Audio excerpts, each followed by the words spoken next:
You're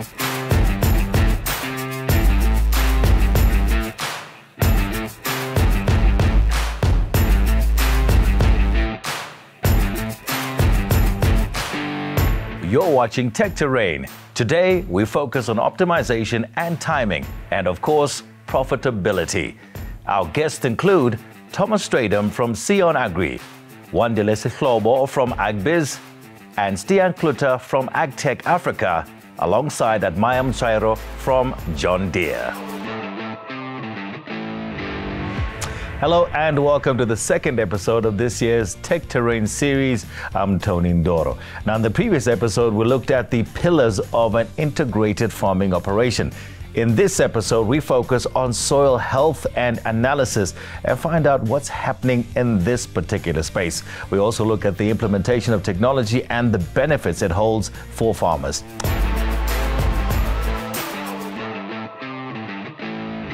And I welcome to studio Thomas Strydom, who's an independent agronomist from Sion Agri. Thomas, good to have you with us. Are you well? Fine, thank you. Thank you, Tony. Fantastic. Talk to us about the variations in soil. Are there so many variations that we need to do such in-depth analysis?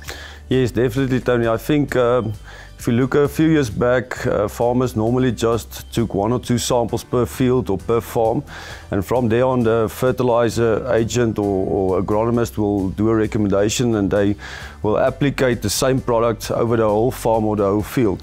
Nowadays, because we know all the variability that's in the fields, we take a 1 hectare or 2 hectare grid, meaning we take every hectare, we take a sample, send it to the lab, and then we do precision farming maps on a chemical analysis.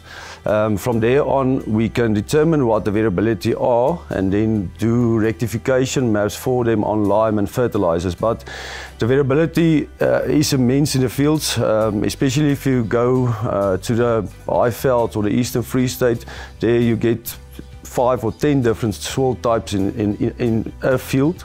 If you look at this analysis side, the same, the variability is much bigger, and as well in the western areas as well, but definitely where you have more topography and higher rainfall areas, that makes that the variability is more in the fields. That's interesting what you just said now, Thomas. Can you clarify that for me? Are you saying that on one field or 1 acre we can find different soil types? Yes, definitely. So when you look at the physical side of the soils, we look at the soil depth, the soil structure, the soil color, and there's 74 different types of soils in South Africa if you look at our system that we classify soils. So especially in the Highveld, the Eastern Free State, Natal areas, there you can get every 50 meters a different soil type. It's the same in the western areas, but a bit more bigger areas. But the variability is definitely there, and that's where the precision farming methods comes in to try and manage that variability. Talk to me a bit about the technology. I'm sure that there's an advancement in technology when it comes to soil analysis. Talk to me about some of them. Because of the variability, we use variable application methods on the equipment as well. So you need a variable spreader, you need a variable planter to manage or rectify these differences in the fields. So that's where the technology comes in, and I think we over the last few years, we made immense advancements on the technology side. So now it's very easy to manage these differences in the fields. Why is this beneficial to a farmer? Our main object is to try and get more profit for the farmers. So if we can manage that variability by lowering the farmers' input costs on the areas that's high risk areas and shifting it to the higher potential soils and where it's easier for him to make money, then the profit goes up. So at the end of the day, everything is about profit per hectare, and that's the drive on our side as well. As an agronomist, what's the first thing you look for when you step onto my land? The first thing is to get information. I think the biggest problem out there, there's a lot of farmers that will put in 10, 12, 15,000 rand a hectare, but they don't have any insight into the soils. So the problem is if you don't take soil analysis and you don't do soil classification, you don't have an idea what you're working with. So the first thing I'll do is tell you to do a soil sample or look at the physical soil properties so that we can determine what we're working with. All right, so Thomas, you step in, you analyze, and then you classify the soil. Explain to me. Classification side, we're looking at the physical properties of the soil. We're looking at the soil structure, we're looking at the soil depth, we're looking at the soil color, and we classify it into 74 different soil types. So we use that to determine with the climate, with the area, with the rainfall, we can determine what the long-term yield probability will be for each soil type. So on the classification side, a few years back, we normally only did it to see where the better and the lower potential soils are. But nowadays, we do it to see where the potential differs and to, like I said, to variable, to fertilize as well as plant population in season now. Thomas, fantastic. Lovely chatting with you. Thank you, Tim. That's Thomas Strydom. He is an agronomist, independent agronomist, talking to us about the importance of the soil that you're farming on right now. In our next segment coming up, we'll be talking about the profitability of farming operations with Economist Wandile Sihlobo.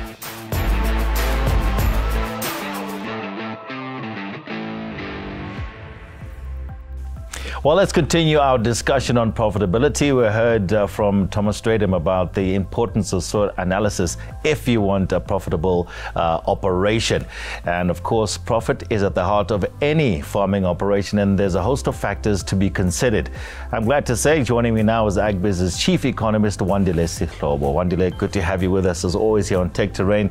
Let's start right at the beginning, Wandile, and talk about the decisions that a farmer has to take. I mean, we've got to sit down at some point and say, listen, for me to turn a profit, this is what I need to, where I need to start, this is where I need to end up. Talk to us about that. What would you recommend a farmer looks at first? Yeah, I think, I mean, it obviously would depend on what farming entity are you in? Are you in a livestock? Are you on crop farming, horticulture? And that will need a careful planning of your enterprise budget, of knowing what are the key inputs that will be required onto that. And I think besides, in addition to that, it will also be important, obviously, to know the timing. Take, for example, if it's a soybean entity, knowing about when to actually get your seeds, and also when does the season start, and also when should you hedge your prices, because at the end of the day you will only be harvesting in the next year, which is around about March going into April, while the planting will be happening somewhere around about October going into November. So I think knowing all of those timings, and also to the discussions that we had with Thomas about understanding the soil as well as its capabilities, utilizing various technologies to be able to tell you that is part and parcel of all of those things that the farmer needs to be equipped with. So Wandile, I'm listening to you. You're talking about the fact that the farmer has to sit there. This is my crop. I must anticipate this type. I'm in this particular climate. But there's climate change. It's not so predictable as it used to be. Factor in that for me. Yeah, I mean, that's why you have the precision farming, which we're talking about, because now you are able to have your forecasts about the climate conditions. If you are under irrigation, you have the better technologies under how to irrigate. So all of those technologies, they are there to cushion you to an extent. Obviously, they cannot fully take away all of these risks, but I think they enable the farmer to be able to anticipate what will come over the next couple of months, which is why the story about the technology adoption in farming becomes so important, mechanical as well as biological, because all of that cushions the farmer throughout all of these tough decisions. And the risk of bad timing? The risk of bad timing is always, I mean, a key thing, which is why we were saying about you have to have your agricultural advisors. Either it's agronomists, various companies that are supplying you with the inputs and all of the mechanical stuff that you use on the farm, because they are able to tell you when is the right time to plant, when is the right time to apply what solutions on your farm, and then you have to get those right, because if not, the yield at the end of the season might be affected, and ultimately the profitability. When should a farmer start making that or start converting to precision farming? I think the conversion of precision farming, given now we are at a state where climate change is a reality in South Africa. Yes, we have just had 2 good seasons, but we don't know what the next couple of seasons would look like. So any technologies which are brought in through precision farming in general that enable the farmer to do well, I would say as much as your income allows, begin to add up technology solutions by solutions, and your farm at the end of the day will be fully transformed. So do you recommend farmers still pool resources? I'm talking about when they want to purchase equipment, farming equipment, because we do know that it can be very expensive. Is that something that you would recommend? Yeah, I think it depends on to that, because the sharing of some of the implements carries its own risks, depending on what crop you are in, as well as some regions that you are in, because some can transfer some of the diseases that are either existing in crops in some other areas, and then the farmer might stand at the risk of doing that. But obviously, for some, there are certain ways under which, such risk could be curbed. So I think that it will depend on the financial solutions onto that. But another thing that is also important in the equation is that the price of technology, yes, it becomes much more higher at the start when they are being introduced, but over time, the price of that begins also to be more affordable. And importantly is that some of the technology providers, they are now also creating the machinery that is adaptable and affordable, even for medium scale and family farms. And I think that now there is that flexibility in solution that does exist, which farmers can benefit from. Within different industries, you get, they'll tell you this, and maybe 10% of startups will make it in this particular industry. Talk to me about the agricultural industry. What are we seeing in terms of numbers, in terms of sustainability? I think on the sustainability side in South Africa's agricultural industry, I would say it's been there. But look at the structure of South African farming sector. You think back, for example, let's say 1994, 1993, there were a number of farming units, over 100,000 of that. If you look at now, as of 2017 statistics, we have about 42,000 units that are there. So yes, there's a lot of consolidation that has been done, that has happened. But I think the important thing is that the output, which is the key thing, that has been sustained and actually been growing. So in as far as to say the success of the new entrants, if you look at literature now in agriculture, the success rate is always relatively small, somewhere 6% or so. But I think with now new technologies, relationships that you can make with your service providers, those are all instruments that enable success. Wandile, lovely chatting with you as always. Thanks for having me on. Fantastic. Good to know that we're doing all right when it comes to the agricultural sector in South Africa and throughout the continent. Coming up, I'll be chatting with Team John Deere. They'll be talking about the science of agriculture, precision agricultural practices, and how they can enhance output on your operation or in your operation. Stay with us here on Tech Terrain.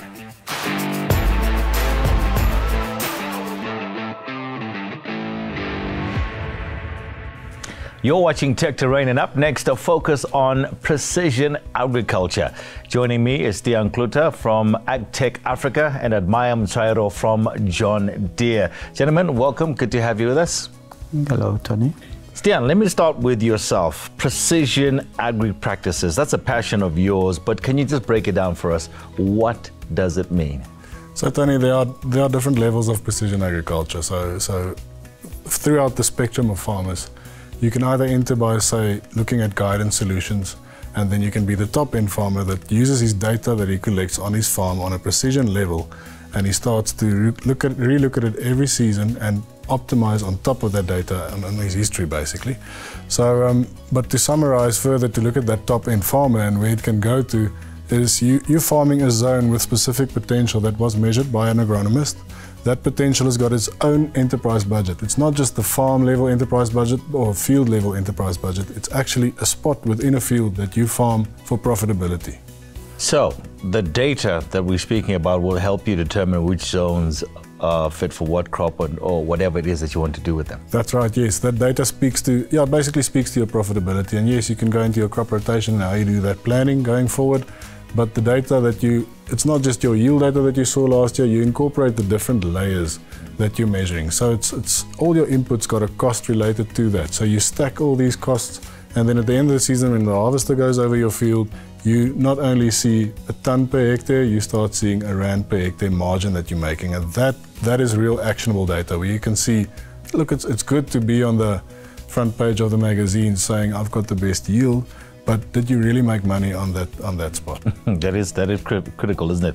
And Admire, if I can bring you in here as well, because we're talking about all this fantastic data that we've been speaking about on tech terrain. But the critical thing I would assume is for the farmer to be able to read that data, understand it, and then say, you know, this is the relevant equipment I need from whatever source it may be. Thanks very much, Tony. I think, firstly, let me take you back. I think when we were growing up, I think mechanization was just about putting the seed on the ground and waiting it to harvest. But when we talk mechanization now, we are talking a whole broader things. For the farmer to be able to make decisions that will help him to be more productive, to be able to help him to be sustainable in the future, he needs to be able to understand the challenges and the problems that he has, to find solutions that suit his problems. But however, it's an investment that he has to look at it as an investment, to be able to ask himself what does he want to achieve at the end of the day, and what kind of problems that he wants to solve in order for him to be able to maximize on his yield and to be able to be profitable in future. Now, Stehan, you're on the ground. You know, you're speaking to different farmers, all over the place. And in practical terms, if I'm a farmer and I'm hearing data, I'm hearing technology, I'm hearing all these fantastic things, I just struggle to put in my GPS to find where I want to go to. It might seem a bit daunting. And talk to me about the skills required in order to be able to operate some of this or to work with some of this technology we're talking about. So you're spot on there, Tony. It is a challenge, it is daunting, and what you hear farmers say is they talk around the fires about machine learning and about artificial intelligence, and then when they go back home they realize they have to implement it on their farms, and that's where the scary part comes in. So how do you start that journey, and then the skills is required then to support you on that journey, and luckily companies like the John Deere's out there have got their dealers that are skilled and set up to really support the farmer on that journey, and to make sure that he's got the relevant technology, because there's a lot of noise in the market out there. So the key is to start with what's your need, what do you want to solve, and how can technology help you in that journey. Are you finding there's a bit of resistance still to technology, to mechanization at all? Absolutely, absolutely. What do you say to that farmer? Yeah, so the barrier they face is either cost, they look into the cost aspect of it, or just the skills and not understanding, and where do you start? You know, it's like I say, the noise out there is incredible. So finding that relevant solution is really important, and asking yourself the question, why do I want to do this? What do I want to control, and what do I want to achieve? Admire, how does John Deere step in now and say, listen, you know what, we understand these are your fears, but how do you come in and allay some of those fears that we're talking about, some of the farmers still may have at the present moment? I think we provide a solution to the problems that the farmers actually are encountering. If you look at the zone farming that Stehan has mentioned, we are looking at to be able to ensure that the farmers have got that knowledge, that understanding of his field, and to be able to know what he can maximize at each part of his field, and be able to give him that information through our partnerships, and be able to say, from this you can apply this much of fertilizer on the soil to be able to get the yield, maximum yield for that particular field. That's the solution that we provide. I think one of the sayings that we've used on tech terrain is to measure is to know, isn't it? And that's critical. And you're coming in saying, listen, you need to measure. You can't just pour, whether it be water, whether it be fertilizer, and so forth. You need to measure. Absolutely, yeah. That's what we see. Obviously, after generations of farming on the same land, you realize what your average yield, your long-term average yield is, given the climate, given your soil potential. But when you start to measure, then you can truly start to optimize, and that's where the precision technology really comes to live, and the effectiveness actually just comes out. Well, Admire, lastly, what's your advice to a farmer who wants to maybe invest in more plant? Okay, Tony, I think that's a very broad question. I think if you look at our farmers across the continent, across everywhere, they've got different challenges, they've got different problems. What we need to be able to ensure that the farmers have knowledge about is to be able, what kind of problems do they have, and what solution does mechanization provide them? I'll take you back again to say it's about variables that you use in your farming. For instance, let's talk about fertilizer, which is a huge component of your cost, and that impacts your profitability. How much fertilizer are you going to use? Our technology, our mechanization will be able to assist the farmer to be able to ensure how much the fertilizer you'll be able to use, maximizing on his yield, and be able to reduce that component of cost and be able to be profitable in the long run. If you look at application as well, there is different technology on spraying that we're using that will help him to be able to reduce that cost. Okay, so you listen first, look at the business, and then recommend, is basically what you're saying. Yes, understand the farmer's problems, and then we provide a solution based on his problem at that point. Fantastic. Admire. Stehan, thank you so much for joining us here on Tech Terrain. Good to see you. Well, there you have it. We have to mechanize, we have to accept technology, and as Admire was saying, they will come through. Have a look at your business, understand what your needs are, and then come up with a solution. Well, thank you for joining us for today's episode of Tech Terrain. In the coming episodes, the focus will fall on research, what is available and how farmers can apply it to the benefit of their own farming operations. That's it for this episode of Tech Terrain. I'm Tony Ndoro. Bye for now.